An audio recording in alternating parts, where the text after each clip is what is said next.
My name's Adam Peterson. I taught kindergarten for 13 years. Loved every minute of it, was using ESGI in my classroom all the time. And then in 2018, I stepped out of the classroom to do professional development and motivational speaking for educators full time. So I've been doing workshops, coaching, and speaking all across the country for the last 7 years.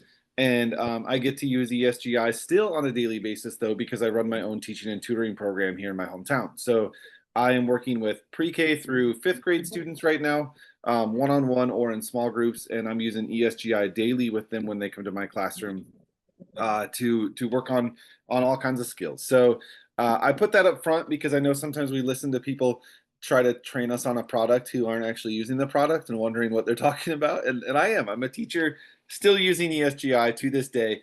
I've used it for the past, 13 years. 2012 was when I started using it. So I'm excited to share with you what I know about it and then answer any questions you may have as you step into this new school year with ESGI in your classroom. So some of you that have used it before, you may be more familiar with what we call the older version of ESGI. But going forward, this is going to be what ESGI looks like. It's a little bit different than the previous version, but start of 2026, that old version is going to be phased out completely. You won't be able to access it. All of your information will be here, but this is what we're going to look at, and this is what we should be using going forward. So the cool part about ESGI now is this is a one-page kind of layout homepage. You are not going to have to use back arrows, jumping around.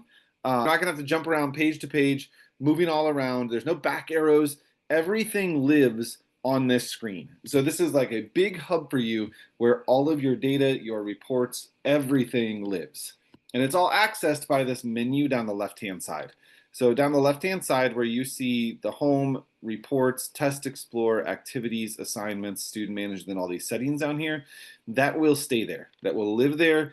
If you're on a mobile device or an iPad, sometimes depending on your screen orientation, that menu will be moved to the top, but the menu will always be accessible on whatever page you are. You don't have to hit reports and then a back arrow and then test explorer and the back arrow. It will live there, so you can use those as icons, but you can jump back and forth from screen to screen. Now on your home page is where we're going to start. Homepage is going to display all of your test information for whatever group, class, student, or subject tab you have selected. Now this is where it changed from July. If you were with me and you're back today, there used to be tabs that would open up like books across the screen. And the feedback from teachers was, we want to see more test information. We want that stuff to be hidden. We want to see the test and the data information. And that's what ESGI did. So to navigate your home page, you're going to look at all of your tests right here on the home screen. But these tests are being reflected by these drop down arrows at the top. So this first drop down arrow is where I'm going to find all of my information about my students. So when I drop this down, you'll see my entire class list right there. Now, you'll see that mine says multiple classes here. That happens in the instance where we have like an AM preschool class and a PM preschool class. We'll split kids up into different classes like that. This same drop-down menu is where you'll also access your groups, and we'll talk about that here in a little while, and then your student list. So most of the time, yours is going to be the same, your class and your students. Mine looks a little bit different because, like I said, I have my AM class, and then as you scroll down, I have my PM class. Yours probably will not look like that. So your student list right here is where you'll see all of your student names. And clicking on those student arrows is where you see some more detailed information about those students. So now I'm just looking at Kane's scores for this subject tab called District Quarter 1. If I want to switch back and look at all of my students, then I'm going to click on Class. And I can click on my class title right here, click that arrow, and now it reverts it back to looking at my entire class data. So again, students, click on any student's arrow. It puts their information front and center. You can go back to that. There's two ways. You could just deselect that student with that check mark right there, and that will take you back to your, oh, I know why that's not working. Nope, that's not going to work. We're going to go back to classes and click on all students right there to get back to my entire class. Now, you don't have to go into students to do that. You'll notice if you're on classes and the name is right there, you can go right here. Students is not where you have to go. You can just click the arrow there, and that will open this up. Go back, click the arrow to all, and it'll switch it back to all students. So that's how you navigate what or whose data you're looking at on your homepage now. And then to switch between your subject tabs, which we'll talk about here pretty soon, switching between subject tabs is done the same way. So this is my subject tab list, and I'm on my district quarter 1 tab right now, but I could switch to my kindergarten ELA tab, and I'll see all of my tests on my home screen for that specific tab now, right there. So as we talk about subject tabs, those of you who are brand new to ESGI, subject tabs are how we house data or tests within an organized system. The benefit you all have in your district is your admin is pushing out district subject tabs. In your account, those will show up as a purple tab like this. It'll have a D and it'll say whatever they titled it. So in my district, we use these tabs as our report cards in our kindergarten program. So we had a district quarter 1 report card, a kindergarten report card quarter 2, kindergarten report card quarter 3, and report card quarter 4 tab. So as we went through our year, we just did those assessments that were built inside those subject tabs. Yours will look a little bit different than mine, but you are going to have some what we call purple or district tabs pushed out to you. A couple things I always want teachers to know about purple tabs. If you see a purple tab in your account, you probably should be doing those assessments because someone at your district level put those there for you to use. The other thing to note about purple tabs, you cannot add, edit, or delete any assessments from a purple tab. All you can do is give those tests and review that data because that's being managed by someone at your admin level. But that doesn't mean that you can't add your own. So district tabs are in place. You give the assessments, you review the data, you use that data. But if there are any other assessments that you want to do within your own ESGI account, in addition to what the district requires, chances are there's going to be a thematic unit or a certain story or a certain writing topic you're doing and you want to do some special assessments for those, or maybe just some observational assessments about your students, then you can create new subject tabs at any time. So you will have your purple tabs, and those will always live right here at the top of your subject tab list. And again, I got to that list by clicking on this second drop-down arrow on my home screen. But you can add subject tabs at any given time. And again, subject tabs are how we organize your assessments. So if you're doing something where you want to do some of your own observational data or assessments that are beyond what your district requires, at any time you can come into your subject tab menu and you can click this little plus sign right here. And you can create a brand new subject tab. So we're going to call this subject tab demo since we're doing a demo today, and we're going to add it at the bottom. And now you'll see I'm on my subject tab called demo. I'm still on my entire class of students right here, but there are no tests on this screen at all. And you'll see it's at the bottom of my list right here, but again, it has not had any tests added to it. So that's where we're going to use another feature of ESGI that we call Test Explorer. So anytime you want to browse tests, add tests, or just look at some of the assessments in ESGI, you're going to go to Test Explorer over on your left-hand menu. And this is going to take you to a place that is home to over 3,500 tests. So with your account, you get access to all 3,534 tests that ESGI has to offer, and I know that seems like a lot. So we've made it easier for you. ESGI has made this really simple, and I always tell teachers, I want you to treat this kind of like an online shopping experience. So all of these filters over here are just like when you're filtering for something you're shopping for. So I love going to baseball games, and I like to look at the specific section, the specific row, the specific seat that I want to purchase a ticket for. You can do that here with your assessments. You can look for a specific standard by filtering by standards right here. We can even go to Illinois and look at specific standards. Click on a standard and you'll see any assessment in ESGI that is aligned to that standard. You can also, let me go out of here, filter by grade level. One thing to note, if you're filtering by grade level, it does not mean that you can't use first grade tests as a kindergarten teacher. That just means whoever wrote the test in ESGI classified it as that grade level test. Content area, you can search by that. You can filter by test type. So there are yes, no tests, single scores tests, rubric tests. And then ESGI, we also have what we call self-assessments. Assessments where you can assign a student a test. They can sit down and take that test by listening to headphones and clicking buttons and doing that on their own time without them sitting right next to you. And we'll talk a little bit more about that here in a little while. So as you filter down, like I know, I'm a kindergarten teacher, so I'm going to look at kindergarten tests, And let's say in this demo subject tab, I want to add a language arts test. All right, so I see this test. This one was actually created by me with 12 questions on it that are sight words.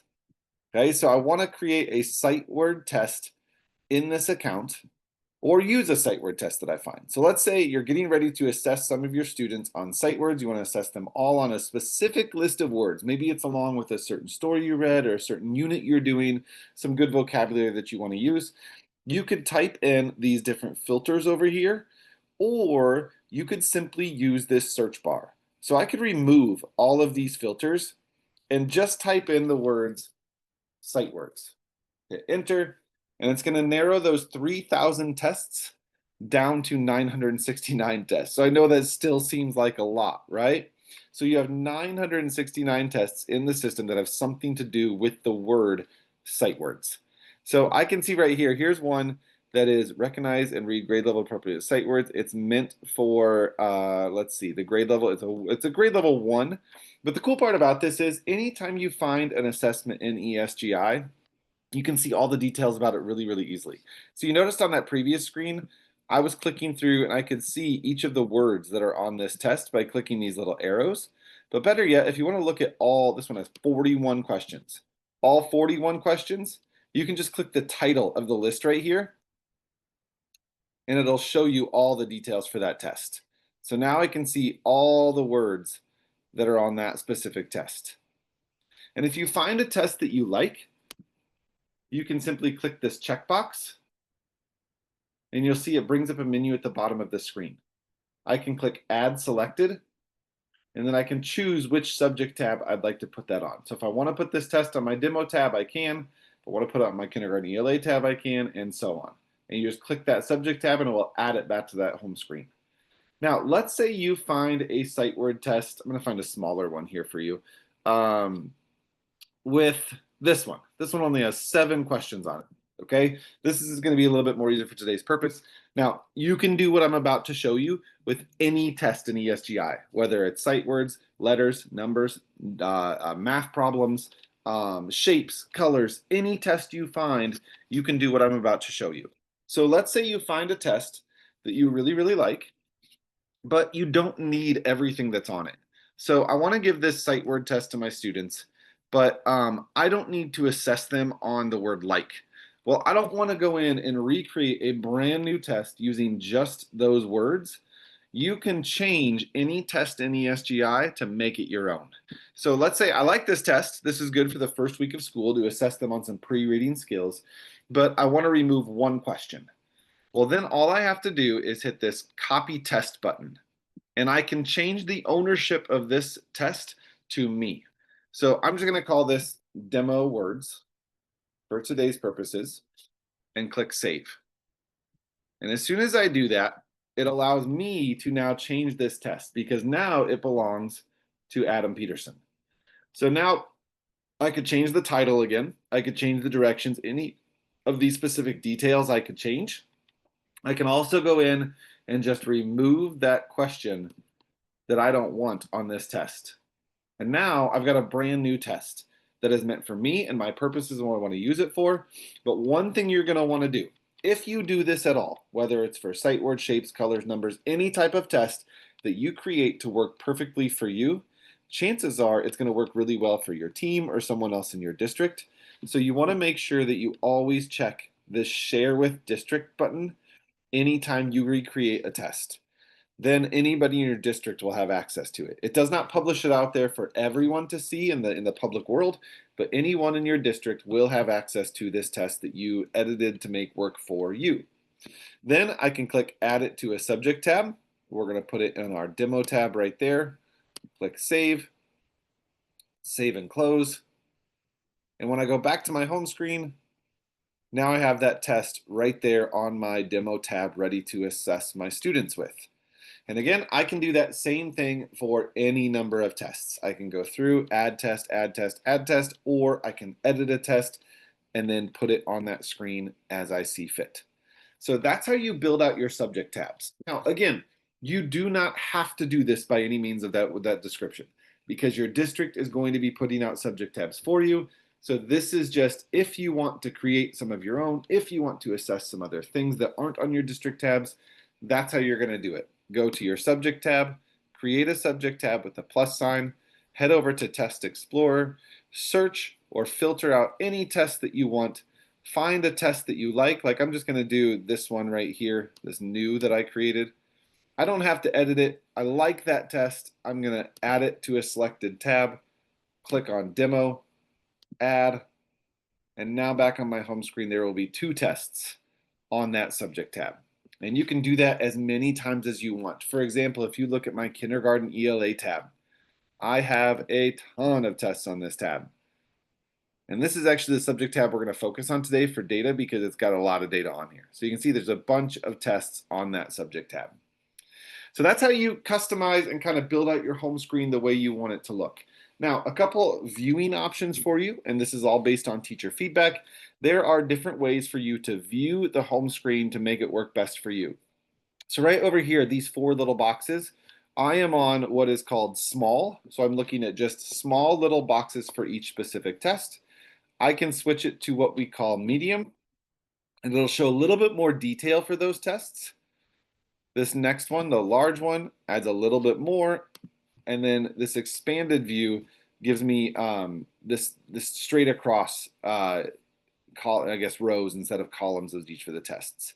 So again, you get to look at that screen any way you see fit, but each of these tests are also interactive. So if you want to see more details about any one of these tests, whether you're on small or this expanded view, you can simply click on the test box itself and it will bring up all the details for that specific test. So now I'm looking at details for my uppercase letter data for all of my students, because that's what's selected over here. And I can scroll down and I can see all of the details of how many times we've taken this test and when the last time was. I can see our growth or our falling off for this test. Hopefully yours isn't going to look like that. Yours is going to be a great growth line that we see.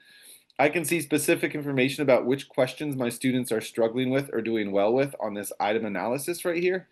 And I can look back at each of the last sessions. So this is showing each of my students' sessions for this test, how they did the last time they took it. Or if you want to look an expanded view for a specific student, again, you just click on that test. And I can just click on a specific student's name. Like I can click on Benny May. And now I'm going to see specific information for that child alone. So all this information up here is for the child rather than the class now. Shows their growth, what they're missing or getting correct, their growth across the school year with our progress chart, and then each of the last times that Benny May has taken this test is going to show right here. Benny May has taken this test a lot because she's a demo student who we do this with quite often. You can also click on session details for each of these sessions, and it will show all the details of what that child got correct with a green check mark or what that child got wrong with a red X. And again, this is just looking at uppercase letters, but no matter what type of test you're giving, it would show up like this, whether it's letters, numbers, sight words, shapes, colors, anything you're doing. So that is how we look at test details on our home screen. Again, I'm clicked on my entire class right now, so that is what is showing here. I can switch between class and students by clicking on a child's arrow. It's going to switch to just their data now. Go back to my class by clicking on the class arrow. Switch my subject tabs over here by clicking on a subject tab arrow. So one other thing to note about this home screen right here that you might have seen is this little box that says widgets. So these little widgets allow you to, again, customize this screen to work better for you by adding specific pieces of data that you want to look at. So there's a few options here. You can look at yearly average performance for your class. You can look at questions answered, time per question, and untested students. This is a cool report we're going to talk about, but I'll just show you for our class how this looks. We're going to enable that and apply it. And it puts that widget right up here. So I'm seeing that I have 23 students untested in 16 different tests. We're going to talk about untested students pretty soon. That'll make more sense. But it just kind of gives you an idea. You can add all of these if you'd like to, too. So let me just go ahead and do that so you can see how the widgets across the top look. And that gives you a little bit more detailed information about your class up here at the top. Now, that is working for my class specifically because I'm on my class. If I were to switch to students, those widgets will disappear because I don't have any single student widgets displayed, but I can do that here. For single student, we can add in widgets as well, and I'll just add those 4 and apply. And now I can start to see some more detailed information for each of my students. Because I have that selected for all of my students, it'll remain there at the top. As I switch between students, no matter which student I'm looking at, those will live there. And again, to remove those, you just click on this customize widgets right here. You can disable them or enable them at any time, apply, and it will remove those. Up here at the top, where I see all of this, this test screen, or this plus button, I'm sorry. This is to specifically add tests to just this subject tab without going to Test Explorer.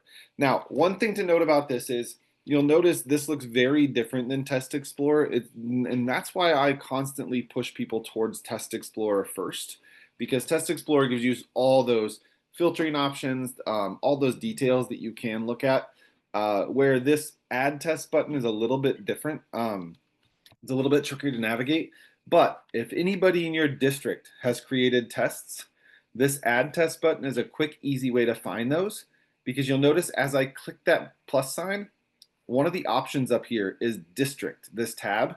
And you can find this in Test Explorer too, but it's a quick, easy way to do it right here. And when I click on district, now I can see tests that were created by anybody in my school district. They're not public viewing, but they're there for me in my district. So if, I'm just gonna look at a name on the screen here. If Sarah creates a test and she checks that box that says share with district, Carrie can go in at any time and click that district tab and find any tests that were created by someone in your district. So she'd be able to find that test that Sarah created. You can also do that in Test Explorer.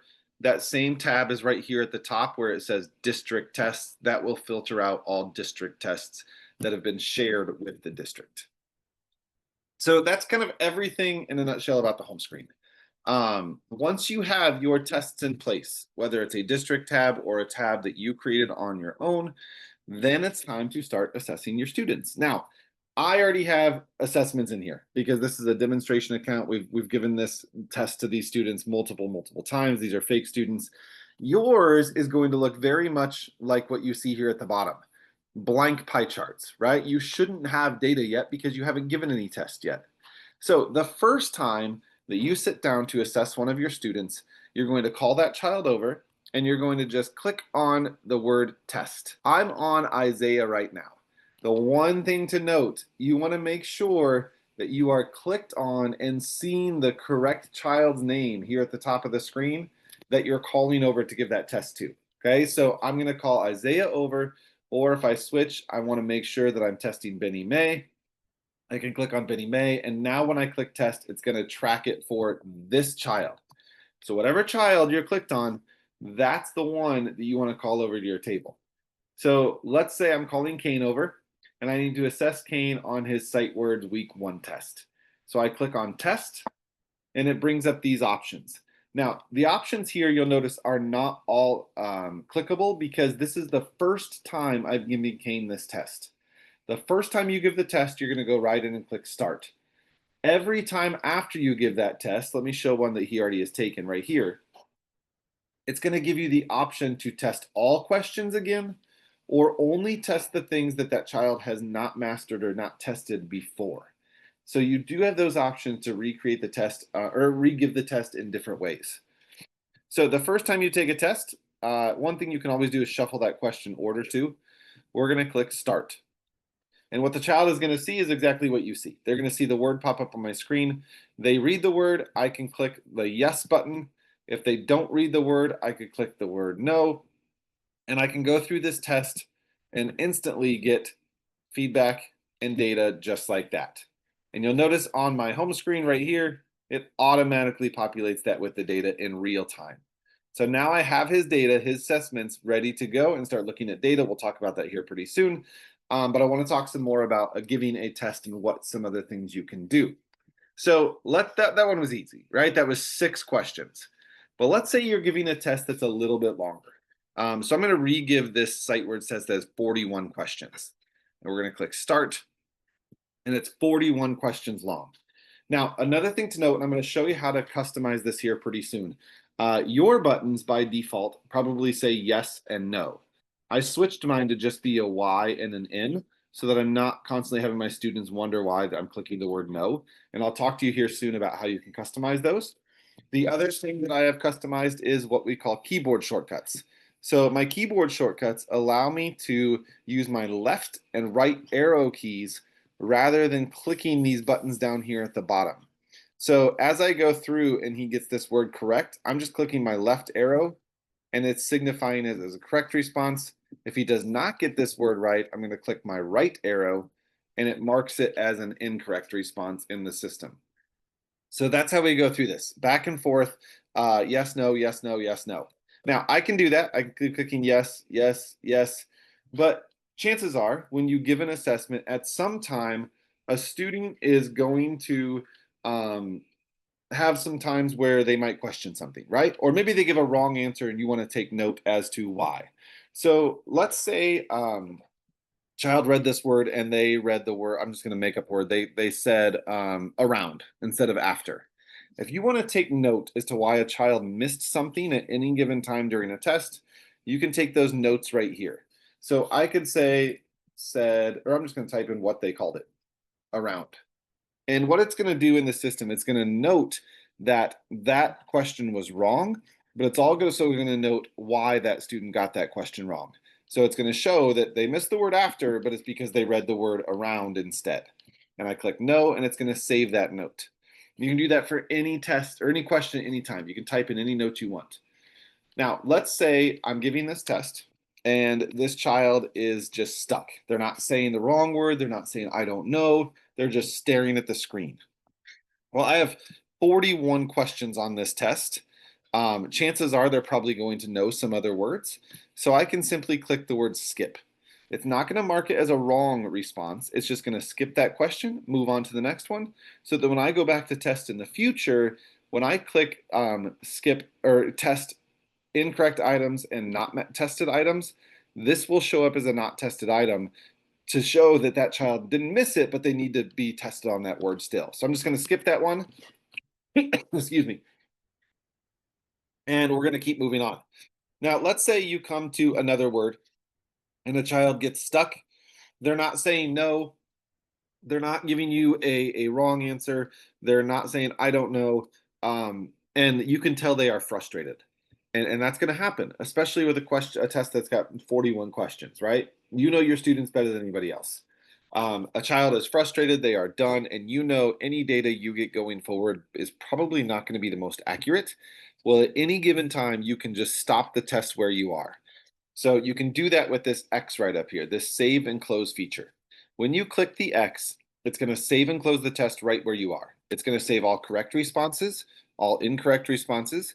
It's going to save any questions you skipped as not tested items, and it's going to save anything you haven't gotten to yet as a not tested item. So if I do that, save and close that test, it's going to update our data with what we just did. But when I go back to test that again, now I can either resume or start a new session. So because I stopped in the middle of that test, it's going to let me pick up right where we left off. I'm going to click resume, start, and it's going to be right back to where we were on question 16. So those are your options when you're giving a test to a child. You can just do your incorrect correct as you go through. You can take notes at any time. You can skip questions at any time, or you can save and close that at any time.